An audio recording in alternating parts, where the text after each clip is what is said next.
안녕하세요. 오늘은 일부 매니지먼트의 사명 1장 기업의 성과 중에서 3. 사업의 목표 읽겠습니다.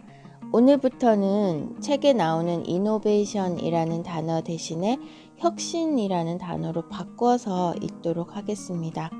아무래도 이노베이션보다는 혁신이라고 할 때 더 의미 전달이 잘 되는 것 같아서 그렇게 하기로 마음먹었습니다. 3. 사업의 목표. 사업의 정의는 목표에 맞추어 구체화하지 않으면 안 된다. 그렇지 않으면 아무리 좋은 정의라도 뛰어난 통찰, 좋은 의도, 좋은 경고에 지나지 않는다. 마케팅의 목표. 목표 설정에 있어서도 중심이 되는 것은 마케팅과 혁신이다. 고객이 대가를 지불하는 것은 이 두 분야에서의 성과와 공헌이기 때문이다. 마케팅의 목표는 여러 가지가 존재한다. 기존 제품과 서비스에 관한 목표, 기존 제품, 서비스, 시장의 폐기에 관한 목표, 기존 시장에서의 신제품에 관한 목표, 새로운 시장에 관한 목표, 유통 채널에 관한 목표, 서비스 표준과 성과에 관한 목표, 신용의 표준과 성과에 관한 목표가 그것이다.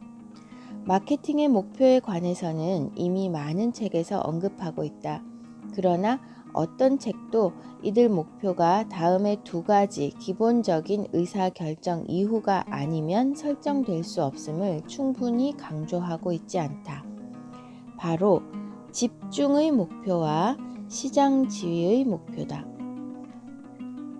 고대 위대한 과학자 아르키메데스는 설 장소를 제공해 준다면 세계를 들어 올려 보겠다고 했다.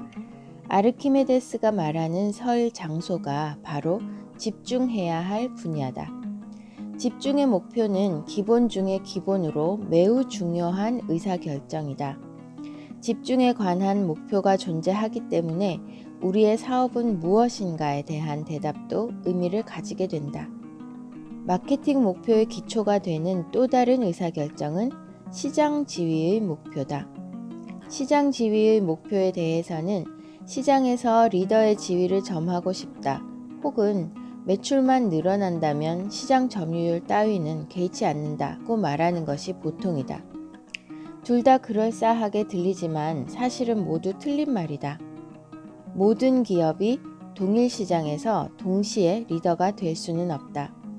반대로 아무리 매출이 늘어나더라도 시장 점유율이 낮다면 이 또한 좋지 않다. 시장 점유율이 낮은 기업은 한계가 뚜렷하기 때문에 결국에는 취약한 존재가 되고 만다. 매출이 늘어나는 것과 상관없이 시장 점유율은 기업에게 상당히 중요하다. 한계에 다다르지 않기 위한 하한선은 업종에 따라 다르지만 확실한 것은 한계가 분명한 기업의 경우 장기적으로 존속에 큰 위협을 받는다는 사실이다. 한편 독점금지법의 유무와는 별개로 시장 점유율이 일정 수준 높아지게 되면 기업에 좋지 않은 영향을 초래할 수 있다. 시장을 지배하게 된 순간부터 신선 노름에 빠질 우려가 있기 때문이다. 자기 만족은 결국 돌이킬 수 없는 실패를 부른다. 더구나 시장을 지배하는 기업의 일부 조직에서는 혁신에 반대하고 저항하는 무리가 생겨나게 마련이다. 이 경우 외부 변화에 대한 적응력이 위험할 정도로 떨어지게 된다. 그런가 하면 시장 쪽에서도 독점적인 공급자에 의존하는 상황에 대해 뿌리 깊은 반발감이 생겨난다. 메이커의 구매 담당자건 공군의 조달관이건 혹은 가정주부건 간에 독점적인 공급자의 지배하에 있는 것을 달갑게 여기는 사람은 없다. 더구나 급속히 확대되고 있는 시장, 특히 새로운 시장에 있어서는 독점적인 공급자의 업적이 강한 경쟁 상대가 있는 경우보다 못한 경우가 많다. 이는 모순으로 여겨질지도 모르며 사실 대부분의 기업인들은 그러한 생각을 하지 않는다. 그러나 새로운 시장일수록 공급자가 한 명이 아니라 여러 명일 때 훨씬 빠르게 확대되는 경향이 있다. 시장의 8할을 점하는 것은 매우 기분 좋은 일이다. 그러나 100의 8할은 250의 5할보다 훨씬 작다. 공급자가 한 명일 경우 시장은 100에서 멈춘다. 제품 종류를 멋대로 정해버리는 독점적 공급자의 빈곤한 상상력은 곧 명확한 한계를 만든다. 공급자가 여러 명이 되면 한 명의 공급자로는 상상할 수도 없었던 시장이나 제품이 속속 생겨난다. 결국 시장은 급속하게 250으로 확장된다. 듀폰사는 일찍부터 이 사실을 이해하고 있었다. 듀폰사는 혁신에 성공했을 때 독점적 공급자의 지위를 유지하는 것은 개발 비용을 회수할 때까지로 잡았다. 이후에는 특허 사용권을 제공하여 경쟁 상대를 만드는 전략을 취해왔다. 그 결과 많은 기업이 새로운 시장을 개척하고 혁신적인 제품을 개발하였다. 일례로 듀폰사의 후원을 받은 경쟁 업체가 없었다면 세계 최초의 본격적인 합성섬유인 나일론 시장은 성장을 멈추고 소규모에 그쳤을 것이다. 시장에서 추구해야 할 지위는 결국 최대가 아니라 최적인 셈이다. 혁신의 목표. 혁신의 목표는 우리의 사업은 무엇인가? 라는 질문에 대한 답을 구체적인 행동으로 옮기는 데 있다. 모든 기업에는 세 가지 혁신이 있다. 제품과 서비스의 혁신, 시장과 소비자 행동 및 가치관의 혁신, 제품의 시장 투입 기간의 혁신이 그것이다. 혁신의 목표를 설정할 때 가장 큰 문제는 혁신의 영향력과 중요성이 어느 정도인지 측정하기가 매우 어렵다는 점이다. 예를 들어 곧바로 실행 가능한 제품 포장법에 대한 혁신 100건과 사업 자체를 크게 변화시킬 10년에 걸친 화학계의 혁신 1건이 있다면 과연 어느 쪽이 더 중요하겠는가? 이는 대답을 하는 주체가 어떤 산업 분야에 속해 있는지 또 어떤 기업인지에 따라 달라질 것이다. 경영 자원의 목표. 기업이 업적을 올리는 데 필요한 세 가지 경영 자원의 경우에도 역시 목표가 중요하다. 이때 목표란 경영 자원의 획득을 말한다.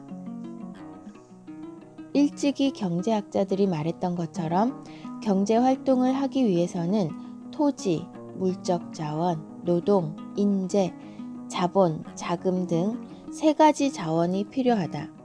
특히 양질의 인재와 자금을 끌어들일 수 없다면 기업은 영속할 수 없다.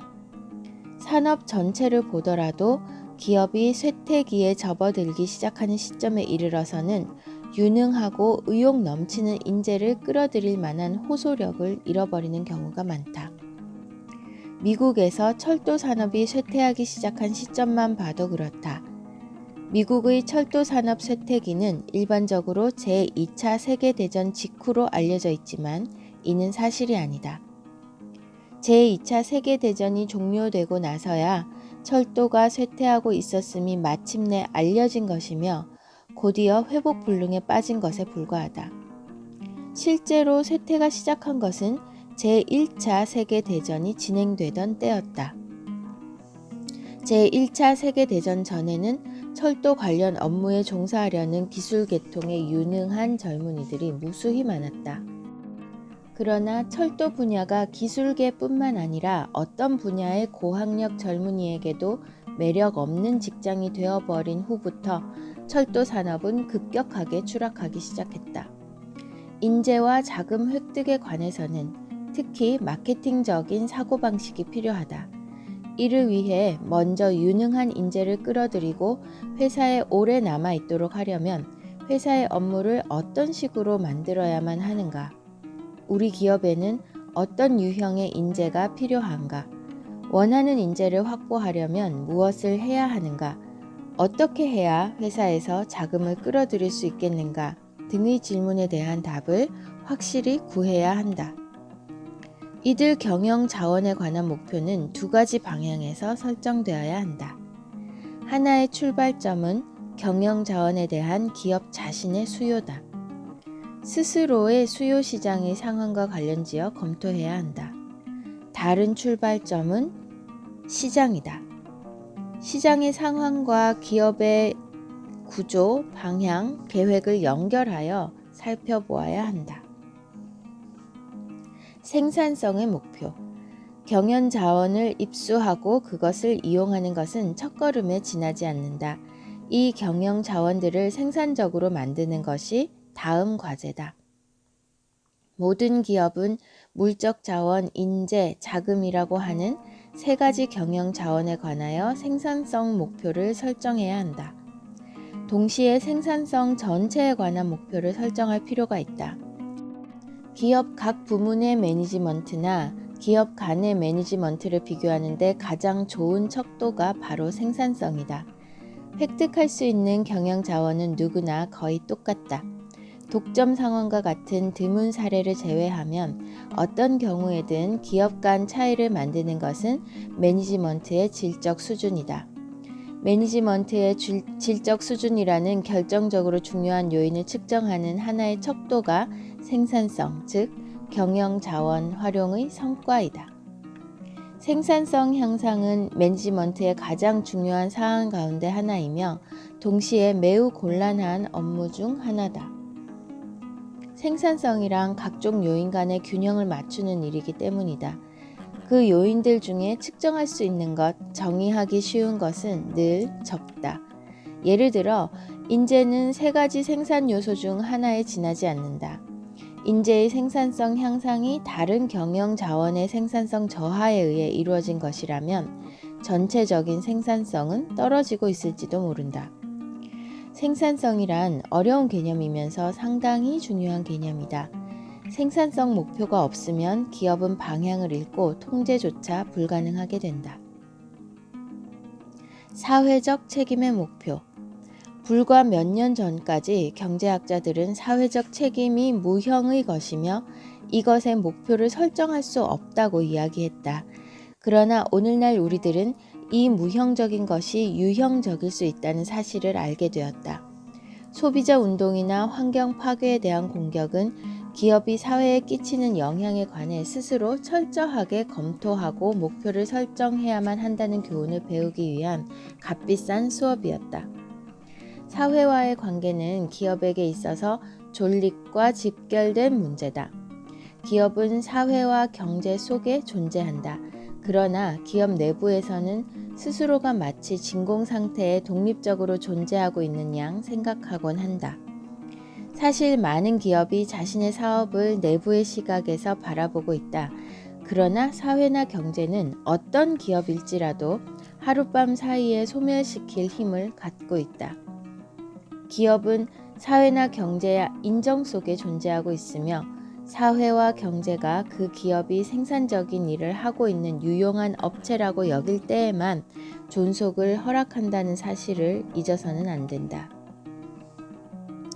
사회적 책임에 대한 공표는 단순히 좋은 의도를 표명한다는 의미가 아니라 기업 전략의 일환으로 이해할 필요가 있다. 그러므로 매니지먼트는 기업에 대한 책임에 한 발 더 나아가 사회에 대한 책임도 가지고 있다.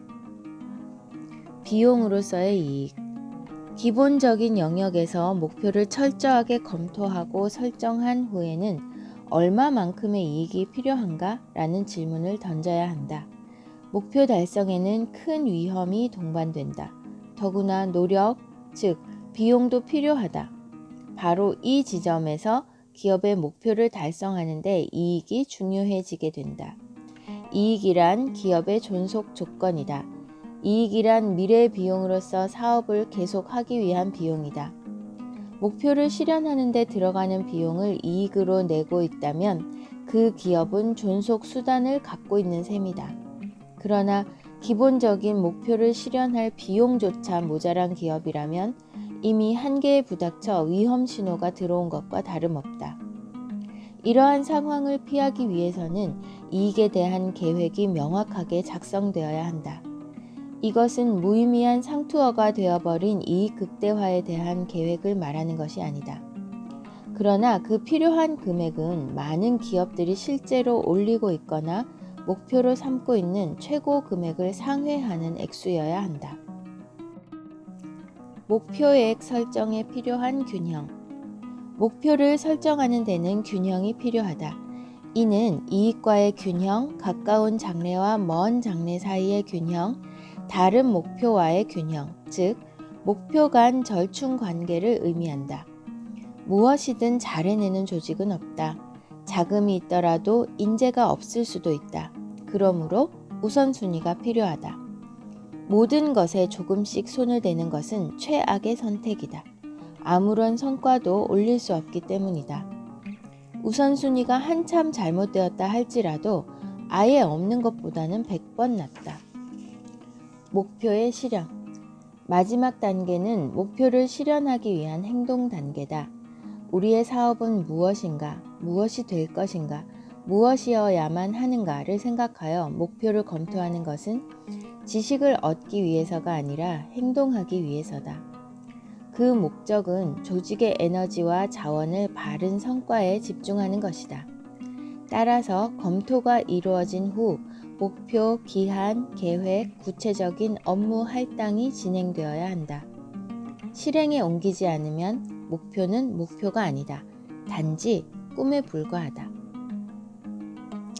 오늘 읽은 사업의 목표 부분은 크게 마케팅의 목표, 혁신의 목표, 경영 자원의 목표, 생산성의 목표, 사회적 책임의 목표에 대해서 각각 언급한 다음에 비용으로서의 이익이 어느 정도는 필요하다는 것, 그리고 사회와 경제가 그 기업의 존속을 결정한다는 사실을 항상 염두에 두고 사회적 책임도 다해야 한다는 것을 이야기하고 있습니다.